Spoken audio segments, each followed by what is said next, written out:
ప్రభునందు ప్రియులైన మీకందరికీ యేసుక్రీస్తు ప్రభువారి నామములో శుభవందనాలు తెలియజేస్తూ ఉన్నాం. ఎడారిలో సెలయేర్లు అనే దిన ధ్యానము కొరకై స్వాగతం. ఆగస్టు 17. నాతో దూత చెప్పిన ప్రకారం జరుగునని నేను దేవుని నమ్ముచున్నాను.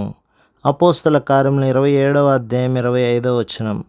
కొన్నేళ్ల క్రితం నేను ఓడలో అమెరికాకు వెళ్ళాను.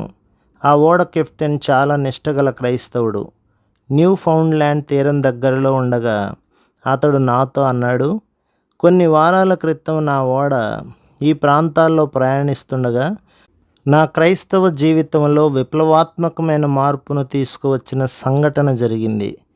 బ్రిస్టల్ వాడైన జార్జ్ ముల్లర్ మాతో ఉన్నప్పుడు నేను 24 గంటలు వదలకుండా పొగమంచులో ఓడను జాగ్రత్తగా నడుపుతూ ఉండిపోయాను.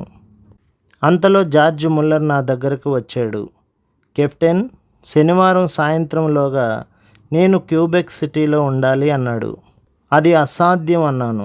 అప్పుడు ఆయన అన్నాడు, సరే, మీ ఓడను అక్కడికి చేర్చలేకపోతే దేవుడు మరొక మార్గాన్ని నాకు చూపిస్తాడు. గత 58 సంవత్సరాలుగా నేనెప్పుడూ ఆలస్యంగా వెళ్ళలేదు. రండి, క్రిందికి వెళ్ళి ప్రార్థన చేద్దాం.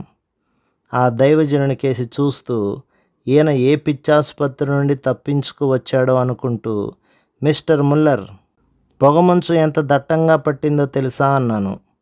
నాకు తెలియదు, అతడు సమాధానమిచ్చాడు. నేను దట్టంగా పట్టిన మంచును చూడడం లేదు, సజీవుడైన నా దేవుని చూస్తున్నాను. ఆయన నా జీవితంలో ఎదురైన ప్రతి పరిస్థితిని చక్కబెడతాడు.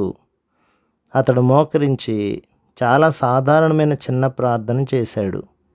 అతడు ప్రార్థన చేయడం ముగించిన తర్వాత నేను ప్రార్థన చేయబోయాను. కానీ అతడు తన చేతిని నా భుజం మీద వేసి ప్రార్థన చేయవద్దన్నాడు. ముందు ఆయన జవాబిస్తాడని నమ్ముతున్నావా? నాకైతే జవాబిచ్చేశాడని నమ్మకం ఉంది. ఇక నువ్వు ప్రార్థన చేయాల్సిన అవసరం లేదు అన్నాడు.